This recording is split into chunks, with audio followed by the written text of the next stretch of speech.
नमस्ते। ओवरव्यू में आपका स्वागत है। हमेशा की तरह तीन विषय: मिलॉर्ड, कॉकरोच और दिमागी नक्सल की बात ना सुनो, पर साथ ही मिलॉर्ड की तो बातें सुन लो। दूसरा, बीजेपी का दलित प्रेम, खड़गे का शुद्धिकरण। तीसरा, टीएमसी की टूट में क्या लोकसभा स्पीकर और सुप्रीम कोर्ट भी भागीदार? इन तीनों विषयों पर बात करने से पहले हमेशा की तरह आपसे आग्रह, चैनल को सब्सक्राइब करें और हो सके तो चैनल की मेंबरशिप भी ले लें। मेंबरशिप का मतलब एक छोटी रकम आपको हर महीने हमें आर्थिक सहयोग के रूप में देनी होती है, और अगर आप हर महीने का कमिटमेंट नहीं करना चाहते हैं तो एक बार एक मुश्त भी आप हमारा आर्थिक सहयोग कर सकते हैं। हमें आपके इस आर्थिक सहयोग की अपेक्षा भी है और आवश्यकता भी। तो सबसे पहली बात, मिलॉर्ड, कॉकरोच और दिमागी नक्सल की बात ना सुनो, पर साथ ही मिलॉर्ड की बातें तो सुन लें। एक प्रकरण आज आया है प्रकाश में कि राजस्थान हाई कोर्ट के एक्टिंग चीफ जस्टिस हैं जस्टिस संजीव प्रकाश शर्मा। जो परंपरा है हाई कोर्ट्स की, उनका जो चीफ जस्टिस होता है वो दूसरी कोर्ट से आया हुआ होता है, और ये माना जाता है कि इसीलिए वो निष्पक्ष रहेगा, उसको वहां का मालूम नहीं है, उसकी अपनी बायसेस नहीं होंगी, अपने लाइक्स डिसलाइक्स नहीं होंगे, और इसलिए वो अपने हिसाब से उस कोर्ट को चलाएगा। राजस्थान में चीफ जस्टिस साहब समय नहीं है, तो वो एक्टिंग चीफ जस्टिस आ गए, justice Sanjeev Prakash Sharma. Rajasthan high court से एलिवेट होके मतलब जो जिनका mother court Rajasthan high court था, वहीं से उन्होंने शुरुआत की। जस्टिस संदीप मेहता अब सुप्रीम कोर्ट में है। जस्टिस संदीप मेहता ने, जो हमारे चीफ जस्टिस ऑफ इंडिया हैं, सूर्यकांत जी को पत्र लिखकर राजस्थान हाई कोर्ट के इस समय के वर्तमान acting chief justice Sanjeev Prakash Sharma को पद से हटाने की मांग की। उन्होंने अच्छा, ये मांग कोई इनकी नहीं है, ये मांग कोई मेहता साहब वहीं के जज रहे हैं, पहले वहीं के वकील रहे हैं, मतलब वहां बार भी में भी थे, फिर बेंच में थे, और वहां के जो वकील थे उन्होंने भी उनके ट्रांसफर की पहले मांग की थी, क्योंकि ये इनका जो कार्यकलाप है बहुत ही बायस्ड है। सितंबर में रिटायर हो रहे हैं, अपने मन के हिसाब से एलोकेशन कर रहे हैं, जो फाइल दूसरे को है उसको अपने पास मंगा रहे हैं।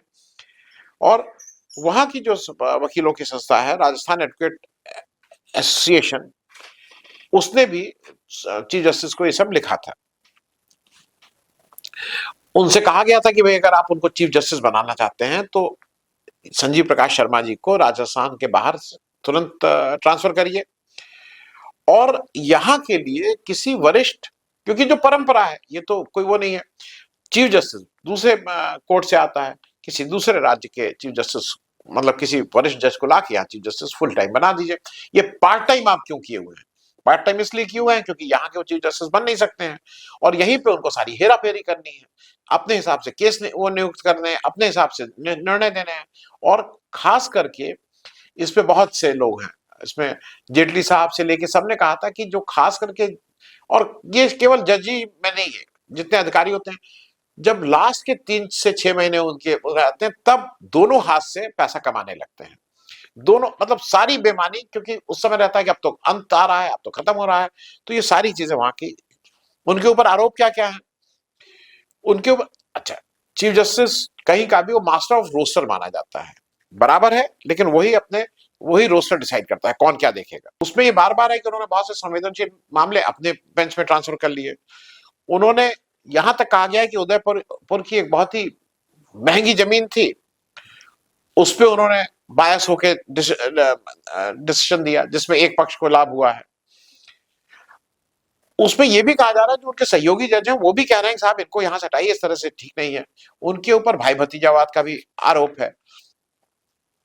उनके अगेंस्ट एक हाईकोर्ट के एक मौजूदा जज हैं जस्टिस उमाशंकर व्यास, उनकी जो उनकी वाइफ भी जुडिशियल सर्विसेज की है, उसके उनके ऊपर भी उन्होंने रिवेंजफुली एक कार्रवाई की थी। तो ये सारे मुद्दे आ रहे हैं। अभी क्या है कि ये बार बार कहा जा रहा है कि वो किसी के नहीं सुनते हैं, क्योंकि उनको ये बिल्कुल क्लियर है कि chief justice of India Suryakant साहब से उनका मामला सेट है, वो किसी की सुनने को तैयार ही नहीं। बहुत बहुत से इसमें है। अब चीफ जस्टिस ऑफ इंडिया को जब ये हुआ और उसमें कई पत्र लिखे गए, तो उन्होंने उनसे एक्सप्लेनेशन मांगा। फिर उन्होंने, अरे भाई आप उनको, सारा मामला ये है कि एक्टिंग चीफ जस्टिस हटा दीजिए, उनको जज बनने में कोई किसी को आपत्ति नहीं है, तो why he is not making someone a full time chief justice of Rajasthan high court. ये तो कोई, ये ना कोई आपको सरकार से पूछना है ना कहीं से पूछना है, ये आपको लीजिए मैं करके कल के दिन ये काम कर सकते हैं, लेकिन आप नहीं कर रहे हैं। तो ये एक मामला ऐसा है जिसमें जिसमें बिल्कुल साफ आ गया है कि जो हमारे जस्टिस सूर्यकांत साहब हैं, ये अपनी मन की चलाते हैं, चाहे वो कॉकरोच जनता पार्टी के संस्थापक के रूप में हो। जब इनकी ये बिल्कुल कॉर्नर्ड हो जाते हैं तो फिर ये कहते हैं नहीं नहीं नहीं, मेरा तो ऐसा नहीं कहा था, मेरा मतलब ये नहीं था। ये वही जस्टिस सूर्यकांत साहब हैं जिनको 20 जुलाई को जब बच्चों के ऊपर बर्बरता पूर्वक पैलेट गन चलाई गई, कांटे लगे हुए, डंडों से पिटाई हुई, तो इन्होंने कहा नहीं नहीं मेरे पास इन सबका टाइम नहीं है। फिर बाद में कहना नहीं नहीं ऐसा नहीं हुआ था। ये तुरंत अपना अपना वो भी बदलते हैं।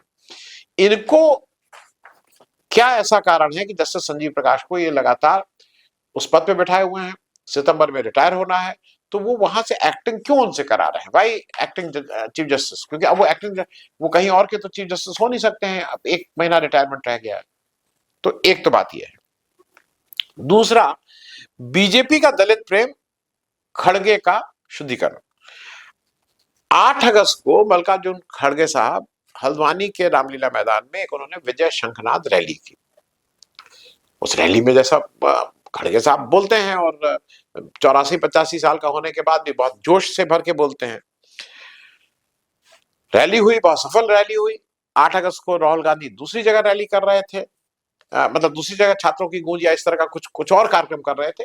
हाँ, प्रयागराज में कर रहे थे उस दिन, वो प्रयागराज में कर रहे थे, युवान उत्तराखंड कर रहे थे। और ये वो सारे राज्य हैं जो आप इलेक्शन के लिए जा रहे हैं, तो इलेक्शन, आप अगर उत्तराखंड जा रहे हैं जहां अगले 6 महीने बाद इलेक्शन होना है, तो आप इलेक्शन की बात करेंगे। उन्होंने इनकी जो जो भाजपा और आरएसएस के उसकी पोल खोल की। रैली के 2 दिन बाद वहां पे मतलब ये आरोप लगाया खड़गे साहब ने कि वो सब भाजपा के द्वारा प्रायोजित लोग थे जिन्होंने उस स्थान का, जहां पे इन्होंने रैली की थी, का शुद्धिकरण किया, पूजा की, ये सब किया। खड़गे साहब ने इस बात को राज्यसभा में खूब जोर शोर से उठाया।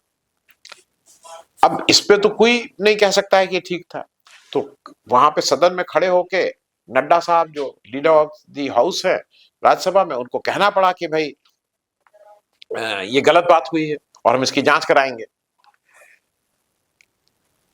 वहां के अध्यक्ष ने भी कहा कि नहीं, बिल्कुल नहीं एक्सेप्टेबल है, क्योंकि आज की तारीख में कैसे कोई कह सकता है। लेकिन बीजेपी का जो मानसिकता है, जो आरएसएस की मानसिकता है, वो सबको पता है।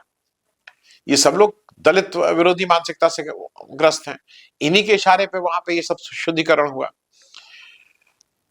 अभी क्या हुआ है कि जो बीजेपी के अध्यक्ष हैं उत्तराखंड के, महेश भट्ट, उन्होंने इस इंसिडेंट की आलोचना करने के बजाय उन्होंने इसका बचाव किया। उन्होंने उसको जस्टिफाई किया है कि नहीं, बिल्कुल ठीक हुआ। उनका कहना यह है कि रामलीला मैदान जैसे धार्मिक सांस्कृतिक महत्व वाले स्थान की पवित्रता का सम्मान होना चाहिए, भाई ठीक है। उन्होंने कहा कि वहां रैली के दौरान नारे भी लगाए गए, और उस नारे लगाने से वो जगह अपवित्र हो गई, नारे लगाने से। तो सवाल यह है कि अगर नारे आपत्तिजनक थे, तो कार्रवाई नारे लगाने वालों के ऊपर क्यों नहीं हुई, क्यों नहीं एफआईआर किया गया, अगर वो नारे इतने खराब थे। लेकिन आपने शुद्धिकरण जो किया, अब आप इसको बचाने की कोशिश कर रहे हैं। आपने जो मूल रूप से किया, दलित विरोधी होने के नाते, क्योंकि आप मनुस्मृति को मानने वाले वो लोग हैं जो ये मानते हैं कि किसी दलित के आने से वो जगह अपवित्र हो जाती है। ये साफ, इससे बड़ा प्रूफ क्या है, और आप इसको जस्टिफाई भी कर रहे हैं। आप कह रहे हैं कि नहीं ये ठीक है। अच्छा, भट्ट जी तो खुद ही ब्राह्मण है, तो भट्ट जी के अनुसार ये सब सारी चीजें बहुत ठीक हुई। हालांकि हाउस के अंदर नड्डा साहब ने कहा था नहीं नहीं, बीजेपी से इससे कोई मतलब नहीं था, ये हुआ, लेकिन बीजेपी का इससे कोई मतलब नहीं था। उन्होंने इस आरोप को भी खारिज किया था कि इससे बीजेपी का कोई लेना देना या बीजेपी की सरपरस्ती में न होगा। उन्होंने ये भी कहा था कि अगर भाई इससे कुछ हुआ है तो इसकी जांच करेंगे।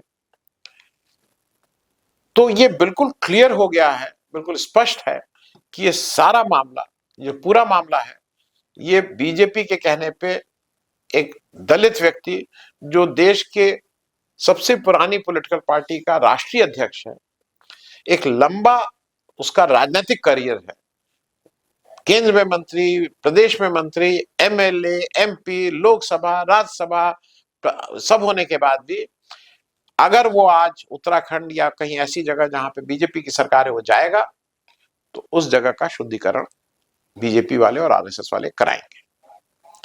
अब तीसरी बात, टीएमसी की टूट में क्या लोकसभा स्पीकर और सुप्रीम कोर्ट की भागीदारी है? टीएमसी को लेके एकदम से बहुत से चीजें निकल के आ रही हैं। एक चीज ये निकल के आई कि जो टीएमसी और वो मैं इसलिए कह रहा हूं कि वो मेरे पास कुछ आंकड़े थे। बंगाल में जो एसआईआर हुई उसमें बहुत से नाम काटे गए, उसमें करीब 38 लाख नाम ऐसे थे जो जिन पे आपत्ति दर्ज हुई कि आपने मेरा गलत काटा है। और अभी तक जितना उन्होंने उसको सेटल किए हैं, जो 6-7 लाख को अभी कार्रवाई हुई है, उसमें से 91% से ज्यादा लोगों के नाम, लोगों का ये ठीक माना जा रहा है, उनका दावा जो उस पे वो कह रहे हैं कि नहीं नहीं ये ठीक है, वो ठीक माना जा रहा है। तो इस कारण से ये बिल्कुल स्पष्ट हो जा रहा है कि वहां पे एसआईआर ठीक ढंग से नहीं। अब एक और चीज देख लीजिए, बीजेपी को वहां, बीजेपी और उसके सहयोगी दलों को कुल वोट मिले हैं 2,93,00,000, टीएमसी को मिले हैं 2,60,00,000, 33 लाख ज्यादा है। 38 लाख वोट पे आपत्तियां आई हैं, अगर उसका 91% निकाल दीजिए तो करीब 34 लाख से ज्यादा आता है। बिल्कुल मैच कराया है बीजेपी ने। इसमें तो दाद देनी पड़ेगी गणेश कुमार को और जो भी बीजेपी में उनके साथ कोऑर्डिनेट कर रहा है। किसके वोट कटे हैं? सारे वोट किसके कटे हैं? मुसलमानों के कटे हैं ज्यादातर, या वो वोटर जो जो बिल्कुल निश्चित तौर पे बीजेपी को वोट नहीं देंगे, उन लोगों के वोट कटे हैं। तो ये अगर वोट ठीक पड़े होते तो क्या स्थिति होती है इलेक्शन की? अब लाख सुप्रीम कोर्ट कोई भी जजमेंट दे कि ये गलत हुआ है, नहीं होना चाहिए था, क्योंकि सुप्रीम कोर्ट का मतदाता और मतदान के की अहमियत की क्या वो है, वो सुप्रीम कोर्ट ने बता दिया था उस समय इलेक्शन से पहले कि अरे इस बार नहीं वोट देंगे, अगली बार दे देंगे। ये जस्टिस बागची ने तो कोर्ट में बोला था, सबको पता है। तो एक तो ये चीज जो बिल्कुल साफ साफ दिन दहाड़े सुप्रीम कोर्ट की सरपरस्ती में जिस तरह से इलेक्शन कमीशन ने ये वोट चोरी की वो दिख रहा है सामने। दूसरी एक बात और आई है इंपॉर्टेंट, और वो इसलिए आई कि सुप्रीम कोर्ट में टीएमसी के 20 सांसद इलेक्शन खत्म होने के 2-4 दिन के अंदर टूट के चले गए। उन्होंने एक नई पार्टी बना ली, एक नई पार्टी को ज्वाइन कर लिया, बनाई नहीं, एक नई पार्टी ज्वाइन कर ली। इसके अगेंस्ट टीएमसी लगातार सुप्रीम कोर्ट और स्पीकर के दरवाजे खटखटा रही है, स्पीकर को लिख के भी दिया है। महुआ मैत्रा का यह भी आरोप है कि ये जो टीएमसी के जो उन लोग उसको गद्दार विधायक सांसद बोलते हैं, लेकिन कोई बागी सांसद बोलता है, लेकिन वहां से भाग के तो आई हैं। महुआ मैत्रा का आरोप है कि उनको बेटर सीट भी दी गई, मतलब जब डिवीजन उनको अलग से बिठाया गया। लेकिन सुप्रीम कोर्ट ने बहुत सी चीजें मांगी, उसमें यह हुआ कि भाई इसका जल्दी से आप वो करिए, क्योंकि आप इसको 5 साल तक इस पर कुछ काम ही नहीं करेंगे तो फिर इसका मतलब क्या रह जाएगा? आप तो 2 ही साल बचा है, 2.5 साल। तो एक अर्जेंट एप्लीकेशन लगी सुप्रीम कोर्ट ने। अच्छा, ये 25 तारीख को, कल नहीं 25 तारीख को, माफ कीजिएगा, 25 तारीख को सुप्रीम कोर्ट ने इशू नोटिस किया, मतलब काफी पैरवी हुई, कई बार डेट पड़ी, उन्होंने इशू नोटिस किया कि भाई या बताइए कि ऐसे ऐसा क्यों। जब इशू नोटिस हो गया तो उसी दिन स्पीकर साहब, जो जून में उनको एप्लीकेशन दी गई थी, टीएमसी की ओर से जून में एप्लीकेशन दी गई थी कि साहब ये गलत हुआ है और इस पे ये करके, उसी जून से बैठे हुए, पूरा जून बैठे, जुलाई बैठे, अगस्त करीब करीब खत्म होने को बैठे, 25 अगस्त को जब सुप्रीम कोर्ट का ऑर्डर आया उसके उसके 10-20 मिनट के अंदर इन्होंने भी उन सांसदों को कहा कि अब जवाब दीजिए 7 दिन के अंदर।